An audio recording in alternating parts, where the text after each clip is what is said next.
দ্রুত নিরপেক্ষ বিচার নিশ্চিত করতে হবে। আমাদের দ্বিতীয় দাবি দর্শন হত্যার মামলার বিচার দীর্ঘসূত্র বন্ধ করতে হবে। আমাদের তৃতীয় দাবি বিচারহীনতা সংস্কৃতি বন্ধ রাষ্ট্রকে কার্যকর ভূমিকা নিতে হবে।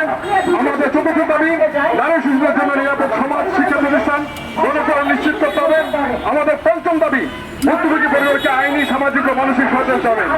আজকে উপস্থিত সবাইকে ধন্যবাদ জানাচ্ছি। এই পর্যায়ে সভাপতি বক্তব্য রাখার জন্য করছি আজকের অনুষ্ঠানের সভাপতি জনাব হাফিজ নাজরীনকে। আমাদের এই সবাই আমাদের ক্ষোভ ছাড়লাম। এই ক্ষোভ আজকে কত বড় হয়েছে সেটা আপনারা দেখতেই পাচ্ছেন। সারা বাংলাদেশ আজ ক্ষোভে ভুলে এসেছে। আজ আমার বয়স হচ্ছে 30 বছর। আমি 7 বছর বয়স থেকে পত্রিকা পড়ি। পত্রিকায় আমি প্রতিদিন ধর্ষণের নিউজ পড়তাম। বিচার আমার এই জগৎকালে দেখি নাই। এই যে বিচারহীনতার সংস্কৃতির ফলে আজকে এই রামসার মতো বিভৎস কাণ্ডটা ঘটতে সক্ষম হয়েছে। এই বাংলাদেশটি নারী শিশু পিতা কারো নিরাপত্তা দিতে পারবে না। এই বাংলাদেশ কি ব্যর্থ? এই বাংলাদেশের শাসন ব্যবস্থা কি ব্যর্থ?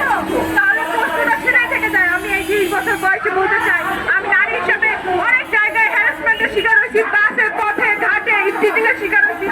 সেটা তো মানে আমি বিচার পাই না। বিচার চেতে গেলে উল্টা আমাকে আরো হ্যারাস করে। তাহলে আমাদের সমস্যাটা হচ্ছে মানসিক সমস্যা, পোশাকের সমস্যা না, মানুষের বয়সের সমস্যা না, সমস্যা হচ্ছে পুরুষতান্ত্রিক সমাজের মস্তিষ্কে। এটার জন্য মাননীয় প্রধানমন্ত্রী বলেছেন যে তাদের পরিবারের দায়িত্ব নিয়েছে। আর কতজনের দায়িত্ব নিবে? লাস্টে ঠাকুরগাঁয়, আমার বাড়ি ঠাকুরগাঁয় ছোট বোনটি আমার মারা গেল ভুট্টা খেতে।